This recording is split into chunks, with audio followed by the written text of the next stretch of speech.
आंतरिक संवाद से है। जो आपके भीतर की आवाजें हैं, जो इनर क्रिटिक साउंड्स हैं, उसको क्या हम लोग इनर मेंटर बना सकते हैं? क्या उन्हें हम बदल सकते हैं? जो आलोचक की आवाज है, क्या उसको संरक्षक की आवाज में बदल सकते हैं? हम समझेंगे कि इस आंतरिक संवाद की उत्पत्ति कहां से होती है, उसमें हम आत्म करुणा को कैसे जोड़ें, उसकी रीप्रोग्रामिंग कैसे करें। हमने पिछले दिनों विश्वास पे बात की और उसके रीवायरिंग पे बात की। हमने बात किया आपके सबकॉन्शियस माइंड पे और सबकॉन्शियस माइंड पर कैसे वर्कआउट करते हैं। उसी क्रम में आज हम लोग फिर कुछ ऐसी आंतरिक संवाद पे चर्चा करेंगे। जब आप अपने भीतर कहते हैं कि मुझसे साधना नहीं हो पाएगी, मुझसे बिंदु पार ना हो पाएगा, तुमसे यह नहीं होगा, तुम पर्याप्त नहीं हो, ये जो भीतर भाव उठता है, उसको हम कैसे बदलें कि तुम सक्षम हो। यह एक सीखने का अवसर है। इसको आज हम लोग जानेंगे और समझेंगे। उससे पूर्व सबसे पहली बात है कि भीतर की आवाजें क्या है। What are the inner voices?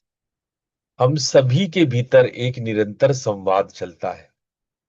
कुछ आवाजें हमें तोड़ती है, विकृत करती है, दुखी करती है, तो कुछ आवाजें हमें मजबूत करती है, बनाती है, स्ट्रेंथन करती है। इन्हें पहचानना ही आत्म जागरण का प्रथम द्वार है। तो सबसे पहले आप सजग तो हो, जानो तो सही कि हाँ, कुछ इनर डायलॉग्स होते हैं, अंतर संवाद होते हैं। और को एक हैरानी की बात बता दें, ये कोई एक दो संवाद नहीं है, कोई एक दो पटकथा आप भीतर में नहीं रचते।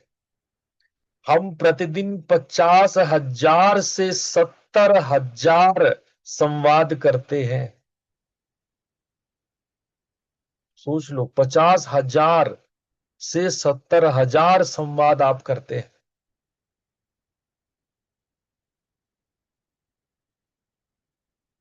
आप इस संवाद को समझें। कई लोग तो मैंने देखा है कि ये संवाद वो एकांत में उच्चारण करके बोल बोल के करने लगते हैं। मैंने देखा है कई लोग एकांत में बोलने, वर्बली बोलने लगते हैं, उसको वो वर्बल करने लगते हैं, बोलने लगते हैं। ये आवाज जो हमें जज करती है, सीमित करती है और बार बार तुम नहीं कर सकते, तुमसे ना हो पाएगा, ऐसी आवाज लगाती है, ये इनर क्रिटिक है। आप थक जाते हैं, काम को टालते हैं। बहुत बार जब आप प्रोकास्टिनेशन के शिकार होते हैं ना, तो अपने आलस्य की वजह से नहीं है, यही इनर क्रिटिक की वजह से है।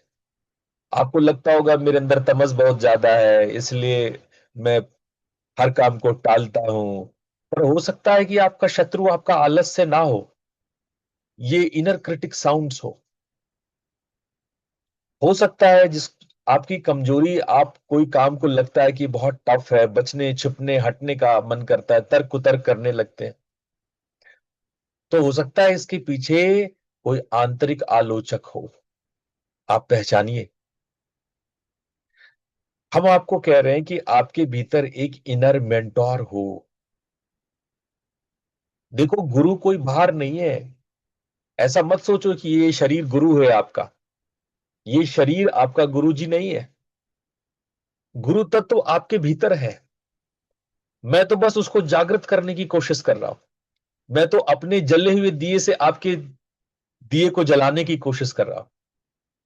जब आप गुरुजी कहते हो ना, तो आप मुझे नहीं कहते हो, आप अपने ही भीतर उस गुरु तत्व को कहते हो। जो आपका आंतरिक संरक्षक है, जो आपका इनर मेंटोर है, वो आवाज जो हमें प्रोत्साहित करती है, हमें संभावनाएं दिखाती है कि हाँ, ये मैं कर सकता हूं, ये ये तो मैं कर ही लूंगा, ये तो मैं करके ही दम लूंगा। ये है आपका इनर मेंटोर, ये है आपकी गुरुजी। गुरुजी बाहर नहीं है, वो आपके भीतर है, वो आपके इनर मेंटोर में है। मैं बस उसको जागृत कर रहा हूं। सबसे पहले आप समझिए कि आपके सबसे बड़े दुश्मन जो आपका आंतरिक आलोचक बैठा है, एक गुरु बैठा है ना वहां पे एक गुरु बैठा है तो एक शुक्र भी बैठा है। अगर बृहस्पति बैठा है तो शुक्र भी बैठा है, राहु भी बैठा है। तो ये जो अंदर का राहु है, the voice that limits you, आंतरिक आलोचक। राहु का भी केवल सिर होता है, शरीर नहीं होता है, उसका सिर होता है। ये राहु आपके खोपड़ी में बैठा हुआ है, जो हमें जीवन के हर मोड़ पर रोकती है, और जो वास्तविक में हमारी नहीं बल्कि औरों की आवाज की प्रतिध्वनि है। क्योंकि आपको किसी ने कह दिया, डांट दिया बचपन में, या आपके दुश्मनों ने, या आपके शुभ चिंतक जो नहीं है वो, या किसी वजह से वो दूसरों की आवाज को आपने अपनी आवाज मान करके उसी को आप इको करते रहते हैं अपने भीतर।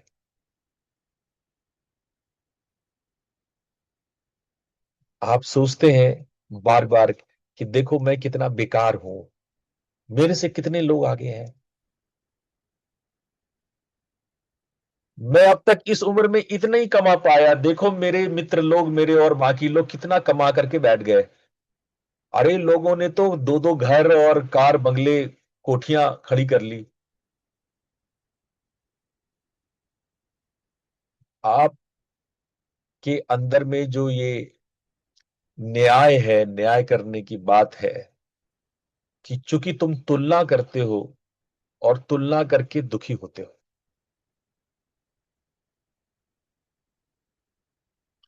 और महात्मा गांधी ने कहा कि हमें जब बहुत अत्यंत दुख और पीड़ा हो, अपने आंतरिक आलोचक से हम परेशान हो, तो हमें इस समाज के सबसे गरीब, सबसे दलित, कमजोर किसी एक व्यक्ति का ध्यान करना चाहिए और परमात्मा को धन्यवाद करना चाहिए कि समाज में लूले लंगड़े लोग हैं, अंधे काने बहरे लोग हैं, मैं बेहतर हूं। समाज में वो लोग भी हैं जिनको ठीक ठीक से खाना नहीं मिलता, बीमार हैं, परेशान हैं, रोगी हैं, कष्ट में हैं।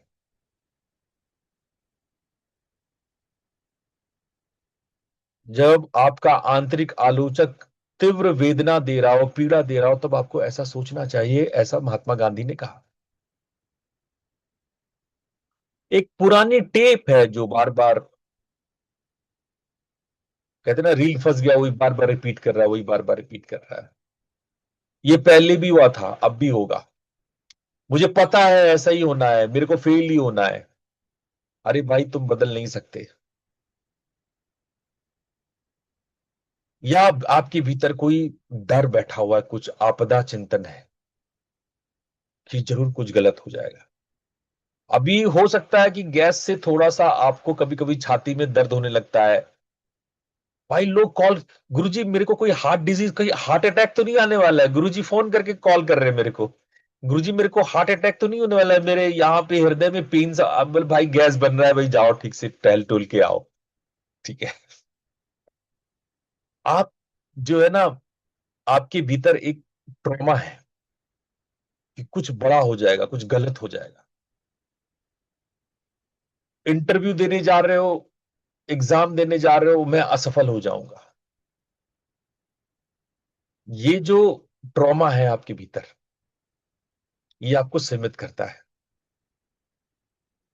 और मैंने अधिकांशता लोगों में देखा है ये बात करते हुए अपने आप से कि ये तुम्हारे बस की बात नहीं है भैया, तेरे से भजन ना होई, तेरे से साधना नहीं होगा, तेरे से ध्यान व्यान नहीं होगा, तू किसी काम का नहीं है, तू इसके लायक ही नहीं है। ऐसा आपके मन में चलता है, बहुतों के चलता है। और मैं पिछले 2 लेक्चर से इसी बात पे जोर दे रहा हूं, ये खतरनाक है, ये डेंजरस है।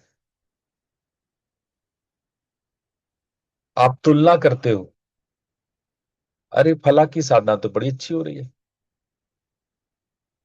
शर्मा जी तो मुझसे बेहतर है, मैं तो शर्मा जी से कमजोर हूं। आपके मन में आता है ऐसे थॉट? मैं तो हमेशा पिछड़ा ही रहूंगा, मैं तो उम्र हो गई मेरी, अब तो मेरे से आगे नहीं बढ़े ना, अब तो मेरे से नहीं हो पाएगा, मैं हमेशा ही फेल रहा हूं। ये जो आप तुलना करके अपने आप को डाउन करते हैं, जो आत्म तोड़ फोड़ करते हैं, जो सेल्फ डिस्ट्रक्शन करते हैं, आप ऐसे थॉट रखते हैं कि जब भी मैं सफलता के करीब होता हूं, मैं गिर जाता हूं, मैं तो सफल होऊंगा नहीं, मैं नजदीक तक जा सकता हूं, वहां पे जाके गिरना ही गिरना है। ऐसी आलोचना आप सबके मन में होती है कि नहीं होती, आप बताओ। एक बार आप यस लिख करके बताओ कितने लोग को होती है। एक बार आप इस पे यस लिख के बताओ कितने लोग को होती है।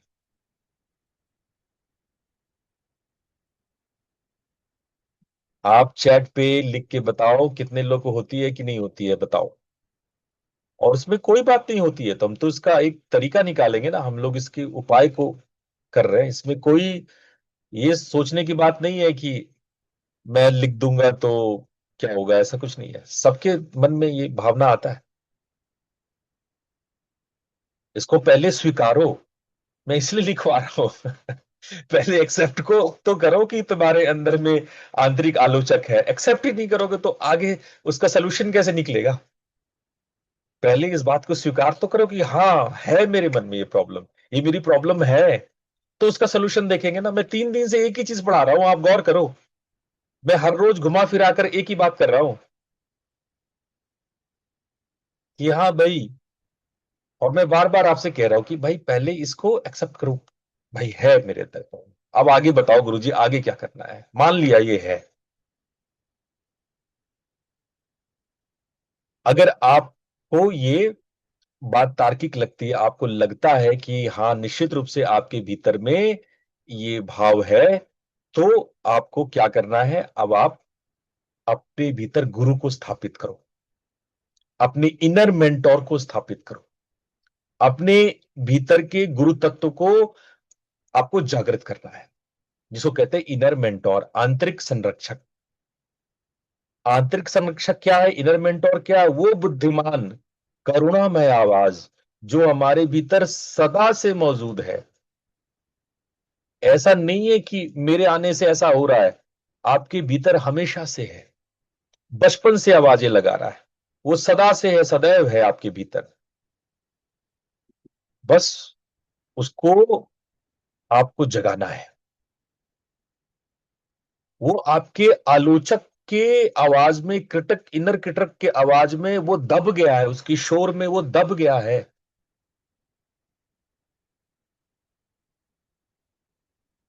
इनर मेंटोर क्या है? आप जब संभावनाओं की ओर देखते हैं, गुरु क्या करता है? गुरु आपके अंदर एक उत्साह दिलाता है, गुरु आपको एक उपाय बताता है, गुरु आपको एक संभावना बताता है। गुरु, गुरु मतलब होता है उपाय, गुरु मतलब जो उपाय दे वो गुरु है।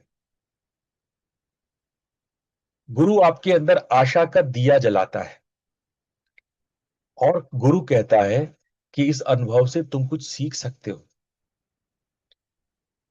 तुम्हारे अंदर एक कंपैशनेट साउंड है, एक करुणामय आवाज है। निश्चित रूप से ये कठिन है, ये कठिन था, पर हमने कोशिश की, और ये बहुत अच्छा है। आप जब अपनी बात करते हो कि गुरुजी मैंने ध्यान में ऐसा ऐसा अनुभव किया, आपको, आप हमें आके बताते हो, तो मैं यही कहता हूं कि हाँ ये बहुत मुश्किल है पर तुमने बहुत अच्छा प्रयास किया, कठिन है लेकिन तुमने कोशिश की, और बहुत अच्छा कोशिश की। इसी तरह से निरंतर हमें कोशिश करना है। आपका जो इनर मेंटोर है वो आपको आवाज लगाता है कि अगला कदम क्या है, क्या ये संभव है, क्या हम कर सकते हैं, क्या सलूशन है इसका, क्या समाधान है इसका। आपका ही इनर कंसस, आपकी ही आंतरिक चेतना आपको याद दिलाती है। याद है तुमने जब कोई उपलब्धि प्राप्त की थी, तुमने इतनी मुश्किलों में विजय पाया था, तुमने वो चुनौतियां पार की थी, याद है। तुम अपने अच्छी बातों को याद, अपने जीत को याद करते हो, अपने विक्ट्री को याद करते हो। और आपका इनर मेंटोर क्या करता है? आपका इनर मेंटोर आपको प्रेजेंट मोमेंट में लाता है। अभी इसी पल में, यहां पे तुम सुरक्षित हो। अभी आप सब लोग यहां 30 लोग बैठे हो, आप मेरे को बताओ कि इस वक्त कोई रोग, बीमारी, कष्ट अभी आपको है? नहीं है ना। इस वर्तमान पल में आपको कोई परेशानी नहीं, आप मर नहीं रहे हो, आपको कोई दिक्कत नहीं है। लेकिन जैसे ही आप भूत या भविष्य के लिए सोचोगे, तो आपको चिंताएं और समस्याएं और कुंठा और कष्ट याद आ जाएगा। आपकी जो एक आलोचक, इनर आलोचक है, इनर क्रिटिक जिंदा हो जाएगा। इनर मेंटोर क्या करता है आपको? इनर मेंटोर आपको वर्तमान पल में लाता है, जहां ना भूत है ना भविष्य है, और यहां पर आप सुरक्षित हैं इसी पल में। और आपका इनर मेंटोर आपको यह सिखाता है कि तुम्हारा मूल्य तुम्हारी उपलब्धियों से नहीं है, तुम्हारे होने से है। When you exist you are. आप एग्जिस्ट करते हैं, आप अस्तित्व में हैं, ये मूल्यवान है। आपने क्या पाया क्या खोया ये मूल्यवान नहीं है। आप बने हुए हैं, यू आर सर्वाइविंग।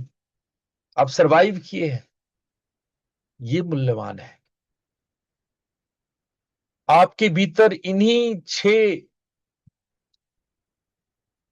गुरु तत्वों को आपको जागृत करनी है। जब आपके भीतर से ये आपका इनर क्रिटिक कहे तुम बेकार हो, तो आपका इनर गुरु कहना चाहिए कि तुम सीख रहे हो, लल्ला तुम सीख रहे हो, कोई बात नहीं।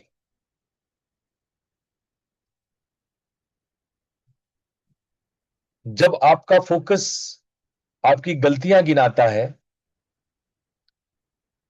तब आपका आंतरिक संरक्षण सीख देता है। आप गलतियां मत गिनो कि मेरे से ये भी गलती हुई, ये भी गलती हुई, दुनिया भर की गलतियां, शिकायतें मत गिनो, लर्निंग्स गिनो। आपको इनर आलोचक डर और शर्म लाके खड़ा करेगा आपके सामने। आप डरोगे, शर्माओगे, हिचकोगे। वही आपका दिव्य गुरु जो आपके भीतर में है, वो आपको प्रेम और साहस सिखाएगा। आपकी भावनाओं को डर और शर्म से बदल करके प्रेम और साहस से भर देगा। आपका भविष्य, इनर आलोचक जो आपका है, इनर क्रिटिक है, वो आप हमेशा कहेंगे कभी नहीं हो सकता है, ये असंभव है, ये नहीं हो सकता है, ये तो हमसे होगा ही नहीं। और आपका इनर गुरु कहेगा नहीं, एक कदम रखते हैं, 1% बेटर बनाते हैं, थोड़ा सा आगे बढ़ते हैं, एक बार कदम तो बढ़ाते हैं, बात बन जाएगी। आपका इनर क्रिटिक आपके पुराने घाव को खो देगा। वही आपका डिवाइन मेंटोर आपको पुरानी विक्ट्रीज का याद दिलाएगा, पुरानी जीत की याद दिलाएगा। आप दूसरों से तुलना करेंगे, प्रतिस्पर्धा करेंगे, जब आपके भीतर में इनर क्रिटिक होगा। आपके भीतर जब डिवाइन गुरु होगा तो आप सहयोग करेंगे दूसरों की, अपने से तुलना नहीं करेंगे। What ever you can help, you help. आप मोटिवेट करेंगे अगलों को। अगले से आप प्रतिस्पर्धा करके अपने आप को कुंठा नहीं करेंगे, जलन और ईर्ष्या नहीं लाएंगे, बल्कि आप दूसरे को मोटिवेट कर सकते हैं तो मोटिवेट करेंगे, दूसरे के बेटरमेंट के लिए हेल्प करेंगे। आखिर ये इनर क्रिटिक आया कहां से? एक्चुअली अब आप एक गहरे रहस्य को समझिए। जो आपका इनर क्रिटिक है ना, ये आपका दुश्मन नहीं है, ये बहुत पुराना सुरक्षा तंत्र है, एक सेफ्टी सिस्टम है जो आपके बचपन में बन गया था। बचपन में किसी किसी ट्रॉमा के कारण, किसी मुश्किलों के कारण एक मासूम बच्चा कई बार डर जाता है, सहम जाता है, कई बार वो किसी किसी परिस्थितियों से वो अपने आप को बचाने के लिए कुछ भावनाओं को निर्मित कर लेता है। लेकिन ये जो भावनाएं हैं, ये जो इनर क्रिटिक है, ये अमर नहीं है, वो समझने से नरम हो जाता है, बदल जाता है। और फॉर एग्जाम्पल, जैसे कि मान लो छोटा बच्चा है, 3-4 साल का छोटा बच्चा है, माँ बाप जो है उसको चमका रहे हैं, तुम ऐसा क्यों करते हो, तुम्हें नहीं करना चाहिए ना, तुम्हें बार बार मना किया है ना, उधर नहीं जाना है ना, तुम बच्चे को डांट रहे हो। और बच्चा उसको अपना आवाज बना लेता है, भीतर की आवाज। तुमको पता भी नहीं है कि तुम जब अपने बच्चे को डालते हो, डांटते हो, बच्चे को चमकाते हो, तो किस किस प्रकार की भावनाएं, कहां कहां का आंतरिक आलोचक जो उसको जीवन भर तंग करने वाला है, जीवन भर, वो आप निर्मित कर रहे हो, ये आपको पता नहीं है। आपके छोटे थे जब आप क्लासेस में जाते थे, क्लास 1, 2, 3, 4, फिफ्थ तक की अक्सर हम बात करते हैं, क्लास फिफ्थ तक। अगर क्लास फिफ्थ तक आपके मित्र आपको, आपके टीचर आपको, आपकी ट्यूशन टीचर आपको, माता पिता, अंकल जो भी हो, अगर ऐसा कहते हैं कि तुम पर्याप्त होशियार नहीं हो, you are not perfect enough, या तुम बुद्धू हो यार, तुम्हें समझ में नहीं आ रही बात, ये आलोचना जब करते हैं तो आप जाने अनजाने 7 से 10 साल तक का उम्र का बच्चा एक आंतरिक आलोचक भीतर पैदा कर लेता है। कभी शर्म से, कभी अपमान से, कभी त्याग के अनुभव, जिसमें कि मैं कम हूं, मैं छोटा हूं, मेरे से नहीं होगा, मैं अपर्याप्त हूं, ये विश्वास आपके अंदर बन जाता है।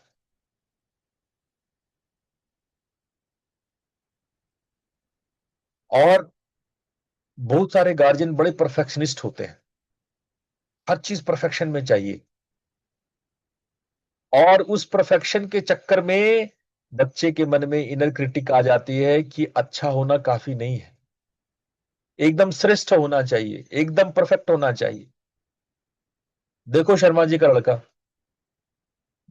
कितना परफेक्ट है, हम सुनाते रहते हैं। वो पढ़ भी लेता है, बैडमिंटन भी खेल लेता है, आईटी में भी निकल जाता है। और ये तुलना की जो संस्कृति है, ये बहुत खतरनाक संस्कृति है। मैं बार बार कहूंगा आप गार्जियंस को कि डोंट कंपेयर। हर बच्चा अपने आप में दुर्लभ है, यूनिक है, हर बच्चे में कोई ना कोई प्रतिभा है।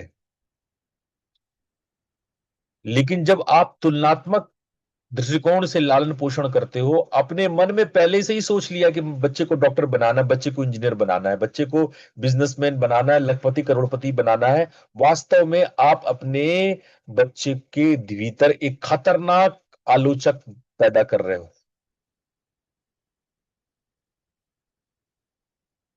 जब आप अपने माता पिता के कठोर रवैये को देखते हो, तो हम भी समाज में वही करते हैं। आप गौर करना, खासकर लड़के अपने फादर की तरह झगड़ा करते हैं। अगर बॉय है तो बहुत जल्दी अपने फादर से, वो अपने मदर से कैसे, फादर मदर को कैसे डांटता है, कैसे लड़ता है, लड़का तुरंत सीखता है। लड़कियां अपनी माता की कुंठा को सीखती है, दर्द को सीखती है, कि कैसे दब जाती है, कैसे भावुक हो जाती हैं। आपका कठोर रवैया आप अपने बच्चे को सिखा रहे हो कि उसको समाज में क्या करना है, उसको समाज में कैसे डील करना है। आप अपने भीतर के इस आलोचक जो आपके बचपन में खड़ा हो गया, इसको पहचानो। और ये अमर नहीं है, अमिट नहीं है, ये सॉफ्ट है, बदल सकता है। आग आप अगर ठीक ठीक पहचान लो तो वैसे ही उसकी शक्ति आधी हो जाएगी। आप अगर उसको ठीक ठीक पहचान लो तो उसकी शक्ति आधी हो जाती है। आप अपना सेल्फ इमेज क्रिएट करते हैं कि मैं पर्याप्त नहीं हूं, मैं बेकार या कमजोर हूं, मैं बदसूरत हूं, अयोग्य हूं, मैं किसी काम का नहीं हूं। या रिलेशनशिप में कोई मुझे सच में प्यार नहीं करता, मैं बोझ हूं, सब मुझे छोड़ देंगे, मुझ पर विश्वास नहीं करना चाहिए। या सक्सेस एंड अचीवमेंट के विषय में अगर आपकी ऐसी कोई थॉट आ रही है कि मैं कभी सफल नहीं होऊंगा, ये मेरे बस की बात नहीं है, मुझे श्रेय नहीं मिलना चाहिए, मैं निकलची हूं, मैं इम्पोस्टर हूं, ये सब बातें अगर आपके दिमाग में आ रही है, तो सबसे पहले पहचानो उसको। स्किप मत करो, डरो मत। ये मत सोचो कि इसको छोड़ देते, इसको, उसको जानो, उसको देखो, पहचानो, उसको लिखो कहीं पर किसी डायरी में कि हाँ मेरे अंदर ये आवाजें हैं, ये आलोचक की आवाजें हैं। उसको उसको स्किप मत करो, उसको जंप मत करो, उसका सामना करो, उसको देखो, उसका सामना करो।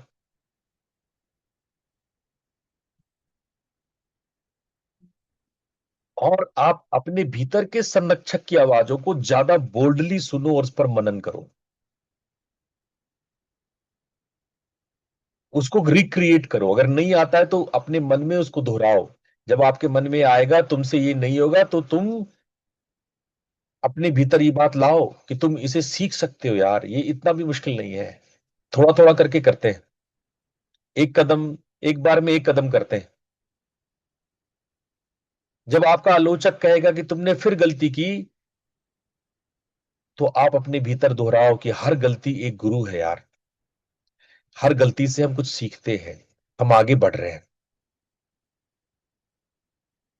आप बहुत सारे एग्जाम्पल ले सकते हो, सबसे बढ़िया एग्जाम्पल है थॉमस एल्वा एडिशन। ज्यादातर आप लोग यहाँ बैठे हो उसकी कहानी जानते होंगे, थॉमस एल्वा एडिशन, जिसने बिजली का आविष्कार किया, बिजली के बल्ब का। थॉमस एल्वा एडिसन, जरा पढ़ना उसकी कहानी। 1000 बार उसने गवर्नमेंट से पैसे लिए थे, उसमें 999 बार वो असफल हुआ था, 1000वीं बार सफल हुआ था वो। पढ़ना उसमें। और वो जब बार बार असफल हो रहा था, तो उसने कहा, एडिशन ने कहा कि यदि मैं 1000 बार असफल होता हूं, या होना है मुझे, मैं हर गलतियों से सीख रहा हूं, हर बार प्रोजेक्ट बनाता हूं, प्रोजेक्ट से गवर्नमेंट से पैसा लेता हूं, डूब जाता है,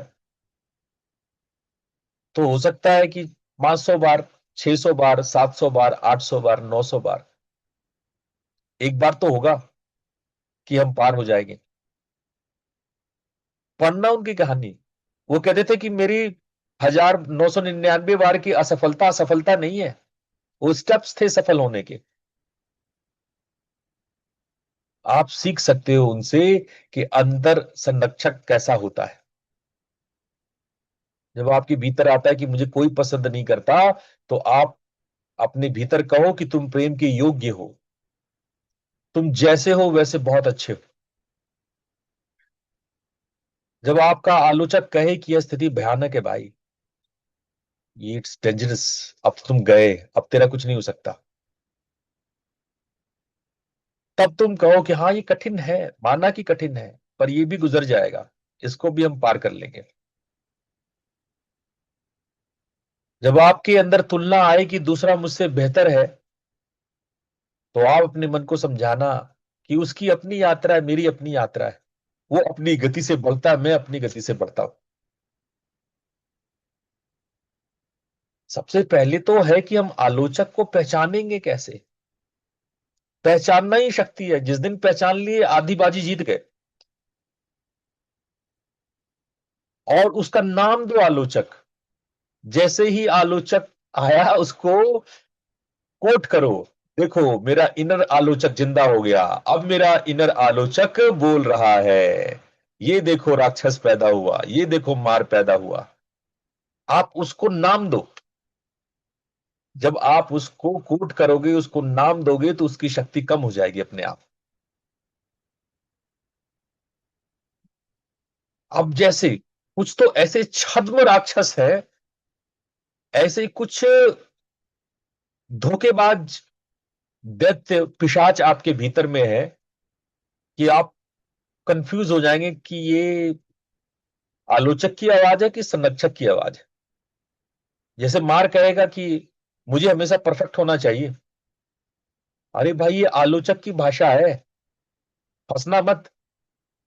ये परफेक्शन वाली भाषा आलोचक का है। गुरु कभी ये नहीं कहता। गुरु कहता है थोड़ा थोड़ा आगे बढ़ो, स्टेप बाय स्टेप चलते हैं। कोई शॉर्टकट नहीं है। 1% रोज अच्छा बनते।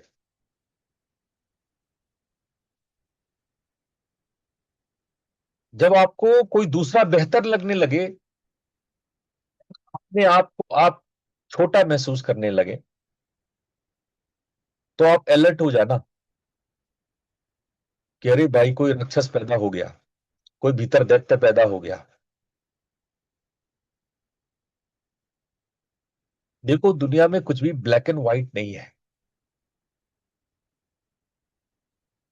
या तो मैं सफल हूं या तो बिल्कुल बेकार, ऐसा नहीं होता है। हर आदमी थोड़ा सफल है, थोड़ा सा चैलेंजेस है।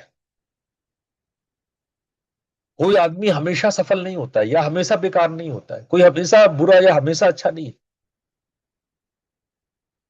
कोई ब्लैक एंड व्हाइट नहीं होता। दुनिया रंगीन है, कलर्ड है।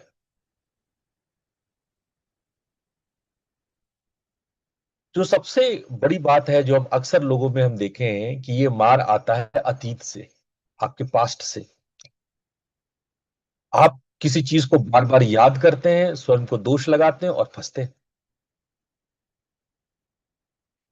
अगर आलोचक आपका सक्रिय होता है ना, तो आप पास्ट की ओर ज्यादा जाते हैं। आपकी छाती में जकड़न होती, पेट में मरोड़ होती है, कंधे में तनाव। आपको नाना प्रकार के मेटाबॉलिक डिसीजेस क्रिएट होते हैं। जिसको मेटाबॉलिज्म का इश्यूज है, चाहे वो एनाबॉली हो, कैटाबॉली हो, जो भी मेटाबॉलिक सिस्टम से परेशान है, आप समझ लो कि आपका आलोचक आपको बीमार कर रहा है। आपका इनर क्रिटिक आपको बीमार कर रहा है। हम देखते हैं बहुत लोग काम से बचने के लिए, वो आलोचक का डर इतना काम कर रहा है, आलोचक की आवाज इतना काम कर रही है कि वो प्रोकास्टिनेशन, ठीक हम बाद में कर लेंगे, ठीक हम देख लेते हैं, अरे ये बहुत कठिन है। अगर मैंने किसी को काम दिया तो अरे बहुत मुश्किल है गुरुजी, ये समस्या है, उसमें वो समस्या, लगते समस्या गिनाने। मैंने काम दिया, हाँ भाई प्रतीक, हाँ भाई शर्मा जी, ये वाला काम देख लेना। अरे अब लगे भाई, ये काम तो बहुत मुश्किल है, ये मुश्किल है, वो मुश्किल है। जितनी देर बात करो उसमें आप मुश्किलें गिनाना शुरू कर दो।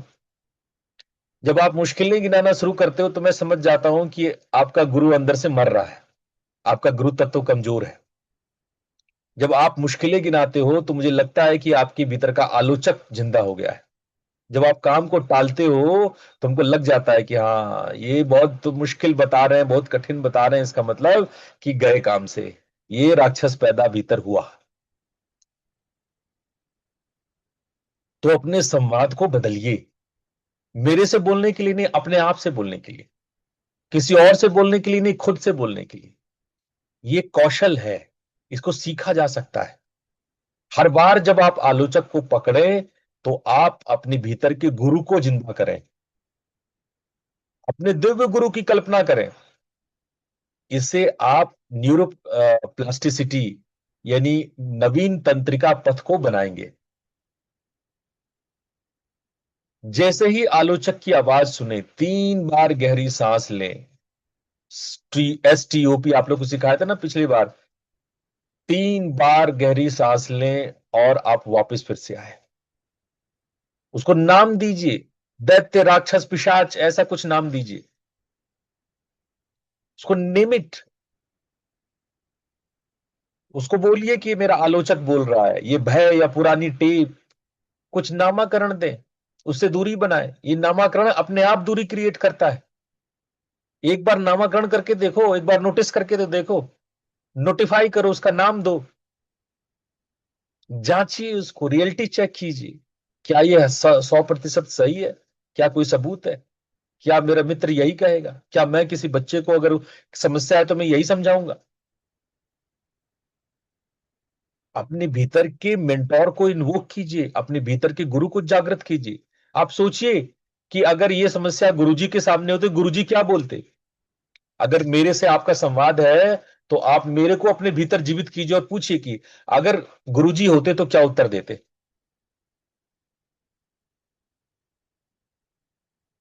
अपने शब्दों को रिफ्रेम कीजिए और थोड़ा वर्बली अलाउड बोलिए। उसको संरक्षक की भाषा में बोलिए। अपने भीतर सेल्फ कंपैशन लाइए, आत्म करुणा लाइए। आत्म करुणा कमजोरी नहीं है, वो सबसे बड़ी शक्ति है। जो व्यक्ति स्वयं से प्रेम करना सीख लेता है, उसका आलोचक अपने आप नर्म हो जाता है। ये क्रिस्टिन नेफ का कहना है। आप अपने भीतर के सेल्फ काइंडनेस को पकड़िए।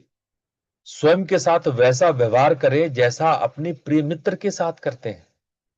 आत्मालोचना की जगह आत्मसमर्थन करें। मैं अकेला नहीं जो संघर्ष करता हूं। दुख और अपूर्णता कॉमन बात है, सार्वभौमिक है, यूनिवर्सल है। ये मेरी कमजोरी नहीं है। अगर आप इनकम्प्लीट महसूस कर रहे हैं तो ये आपकी कमजोरी नहीं है। कोई काम आप नहीं कर पा रहे हैं तो ये आपकी कमजोरी नहीं है। It's a common humanity.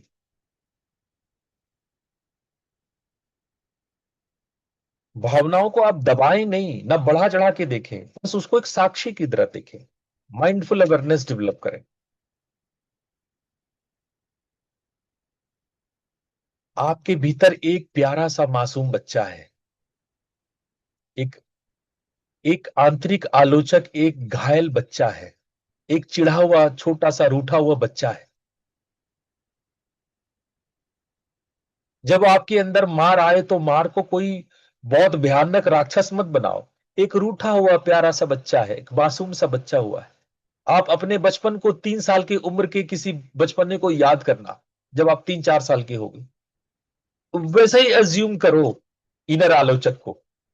वो वैसा ही है, एक छोटा सा नन्हा सा बच्चा जो रूठा हुआ, जो दुखी है, जिसको प्रेम और सुरक्षा की जरूरत थी और उसको नहीं मिली। वो कुछ चाहता था, बच्चे को नहीं मिला। उस बच्चे को प्रेम दीजिए, तो आलोचक मन शांत होगा। सबसे पहले फाइंड द चाइल्ड, अपने बच्चे को ढूंढिए। आपका भीतर का वो घायल बच्चा, वो दुखी बच्चा, उसको ढूंढिए। ध्यान में उस उम्र की कल्पना करें जब सबसे ज्यादा दर्द हुआ था। यही कोई 3-4 साल का उम्र होता है। ये जो क्रिटिक मन बनता है, इसी उम्र में बनता है। 7 साल की उम्र तक में बन के तैयार हो जाता है। और उस भावना में आप उससे मिलिए और पूछिए, तुम्हें क्या चाहिए बच्चा? तुम किस बात से डरते हो लल्ला? उसको दुलार दीजिए, उसको प्यार दीजिए। एक बार करके देखिए। आप उसको कहिए कि तुम्हारा दर्द वास्तविक था। आपका दर्द मैं समझ सकता हूं। मुझे सहानुभूति है। मैं एम्पैथी फील कर रहा हूं, सिंपैथी फील कर रहा हूं। तुमने जो महसूस किया वो सही था। अब मैं तुम्हारी देखभाल करूंगा। आप प्रेम ऑफर कीजिए। बच्चा, तुम सुरक्षित हो। लल्ला, मैं यहां हूं। मैं अब खुद को वह देने का वादा किया करता हूं जो अब तक मुझे नहीं मिला। आप नए कमिटमेंट्स कीजिए, नया संकल्प कीजिए। आप इनर हीलिंग कीजिए। आपका घायल बच्चा है, आप अपने घायल बच्चे को स्वस्थ बनाइए। हम जो कहानी खुद को सुनाते हैं वही हमारी वास्तविकता बन जाती है। इसलिए कहानी बदलें, भीतर के संवाद को पुनः लिखें।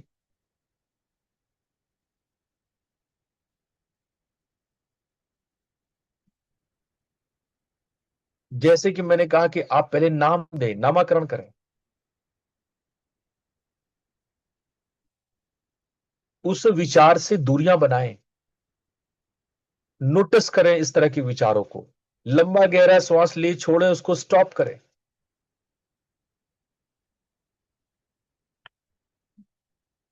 एक थर्ड पर्सन संवाद करें, थर्ड पर्सन सेल्फ टॉक करें। राजू तुम ये कर सकते हो, लल्ला तुम ये कर सकते हो।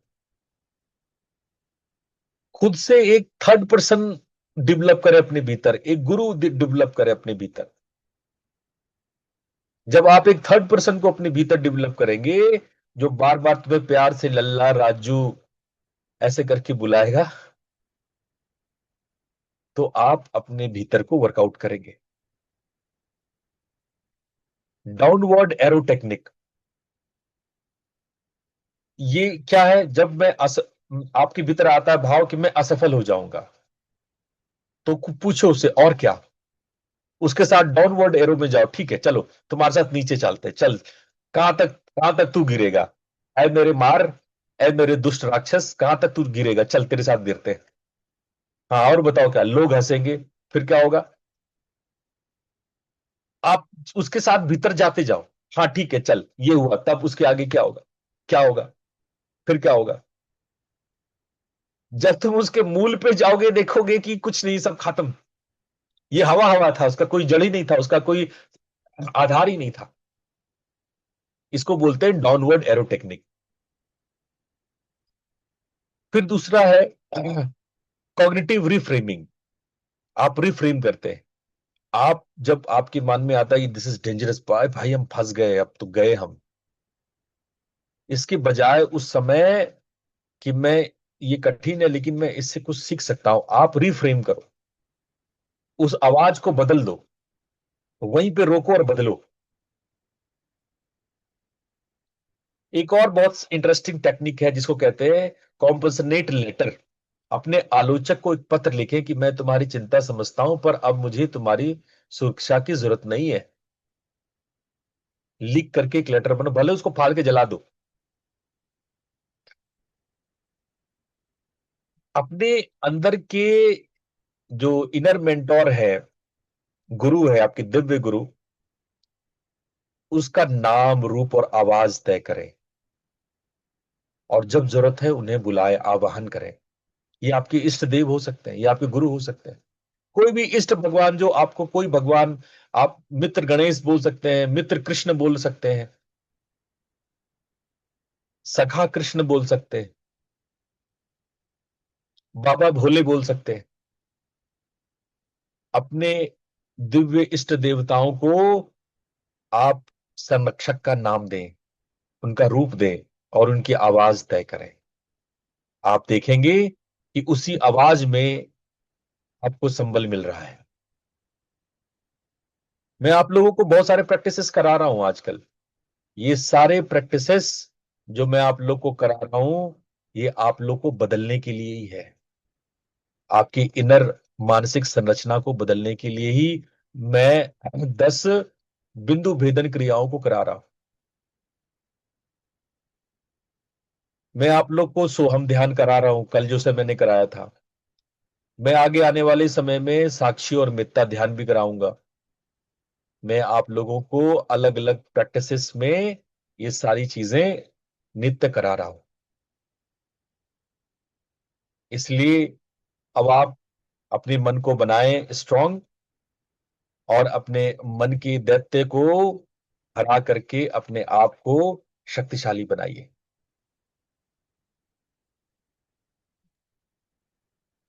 देखो, जब तक आप इसके लिए मेहनत नहीं करोगे, आगे बढ़ करके मेहनत नहीं करोगे, उसको बदलोगे नहीं, लिखने जोड़ने प्रयास नहीं करोगे, तब तक ये बहुत मुश्किल है। मैं देख रहा हूं कि प्रतीक ने हैंड रेज किया। प्रतीक, आप पूछ सकते हैं। प्रणाम गुरु जी। प्रणाम। गुरु जी, आंतरिक आवाज के बारे में जानने को मिला, लेकिन हम लोग अपने दिनचर्या के अंदर नए नए जब काम करते रहते हैं तो हमारी टीम से भी हमें कई बार ऐसी नकारात्मक स्टेटमेंट सुनने को मिलते हैं। उनके अनुभव रहे हुए होते हैं और उसके आधार पे वो बाहरी आवाजें जो बार हमको प्रभावित कई बार कर जाती है कि भाई ये नहीं हो पाएगा। या आजकल एक बड़ा चतुराई वाला स्टेटमेंट आने लग जाता है कि भाई प्रैक्टिकल होना जरूरी है, प्रैक्टिकली देखते हैं चीजों को, ये ऐसे नहीं संभव है, वैसे नहीं है। तो इन प्रकार की स्थितियों से हम लोग कैसे अपने आप को हैंडल करें? देखो, मैं बार बार यही कहूंगा कि उनके अंदर में सबसे पहले ये पहचानना कि आपके भीतर में एक इनर आलोचक है। जब तक आपके कर्मचारी, आपके जो भी आप जिनकी भी बात कर रहे हैं, क्योंकि ये बात बिल्कुल, ये इतना महत्वपूर्ण है, इसीलिए मैं लगातार तीसरा क्लास ले रहा हूं इसी टॉपिक पे। मिलता जुलता टॉपिक मेरा ये तीसरा क्लास है, क्योंकि ये गहरे में सबके भीतर में है। सबसे पहले तो पहचानना, आप उनको बैठा करके किसी न किसी तरह से ये पहचान करवाओ कि हाँ, ये एक समस्या है। समस्या आपका प्रोकास्टिनेशन नहीं है, समस्या आपकी वीकनेस नहीं है, कम जानना नहीं है, आपका कमजोर होना समस्या नहीं है। समस्या ये इनर आलोचक है, ये इनर क्रिटिक है। जब तक वो इस समस्या को नहीं जानेंगे, वो कहानियां बनाएंगे। और इसीलिए हम लोगों को अपने फैमिली में सबके साथ बैठ करके, अपने कंपनी में अपने एम्प्लॉयज के साथ बैठ करके, अपने सहयोगियों के साथ बैठ करके ये चर्चा करके इस बात को समझना जानना चाहिए कि जो कमजोरी आज तक आप समझ रहे थे कि आप असक्षम है शारीरिक रूप से, आप असक्षम है मानसिक रूप से, आप कम पढ़े लिखे हैं, कम एजुकेटेड है, ये आपकी कमजोरी कभी नहीं है।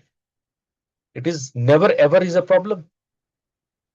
प्रॉब्लम ये आपकी जो ये आंतरिक क्रिटिक है, ये जो इनर क्रिटिक है, दिस इज द प्रॉब्लम। सबसे पहले तो पहचान कराइए उनको। वो पाए 50% तो जब पहचान गए तभी खत्म है। और बाकी 50% के लिए छोटे छोटे ढेर सारे प्रैक्टिसेस हैं, अनगिनत प्रैक्टिसेस हैं।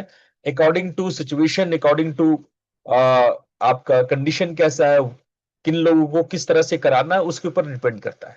पर हाँ, पहचान जानना, उसके लिए अपने अंदर में एक गुरु पैदा करना, एक इनर गुरु पैदा करना, एक संरक्षक, एक इनर मेंटोर पैदा करना, अपनी बातों को बदलना, रोकना, सांस लेना छोड़ना, ये तो सब लोग कर सकते हैं। लिखना, उसको जला देना, ये तो सब लोग कर सकते हैं, है ना? तो आप इन सब पद्धतियों को अपनाइए और प्रैक्टिकल करके एक बार हमें बताइए कि आप उस पे सक्षम सफल हो रहे हैं कि नहीं हो रहे हैं। और हम प्रतीक जी से भी सुनना चाहेंगे आगे कि हाँ, उन्होंने अपने कर्मचारियों पर यह प्रयोग किया और कितना सफल सक्षम रहे हैं। एक बार आप प्रयोग करें। देखो, जब भीतर की आवाज बदलती है तो बाहर की दुनिया अपने आप बदलता है। आलोचक को पहचानने का क्रिया, स्वयं पे करुणा, जो आपकी कंपेशन है, ये अगर आता है तो आप अपने सेल्फ लव में आते हैं। आपकी संबंध सुधरने लगेंगे भाई साहब।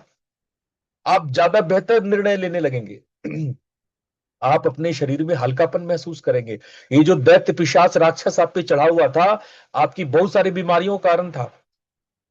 आपके कंधे ढीले होंगे, पेट नरम होगा, आपकी नींद बेहतर होगी, भीतरी तनाव कम होगा। आपको शरीर संकेत देने लगेगा कि ये राक्षस उतर गया।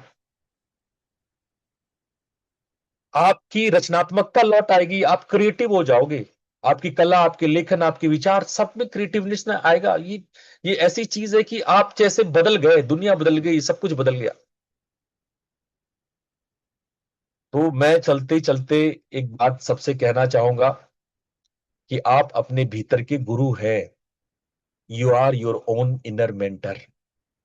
गुरु बाहर नहीं है, गुरु तत्व है जो आपके भीतर है।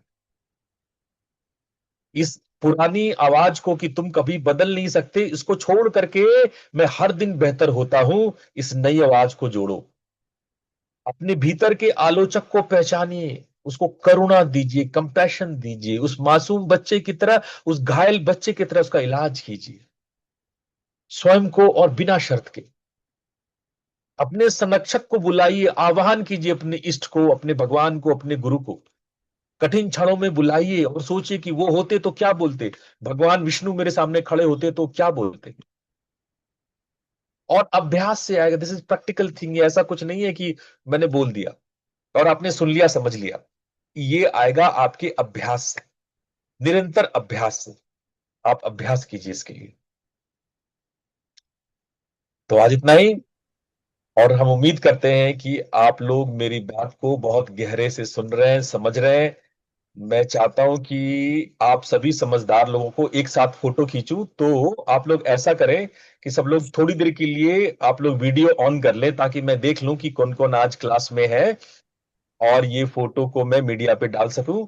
तो मैं रिक्वेस्ट करूंगा कि ये फोटो कोई ना कोई खींच ले। सुरभि जी, यदि आप हैं तो आप इस फोटो को खींच लें। ये सभी लोग के मुस्कुराते चेहरे आ गए हैं।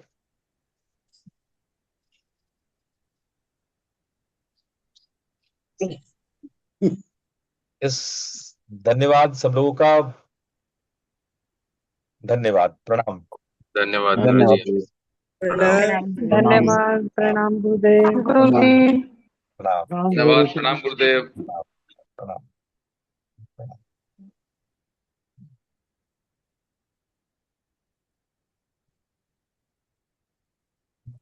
प्रणाम गुरु जी। प्रणाम। प्रणाम।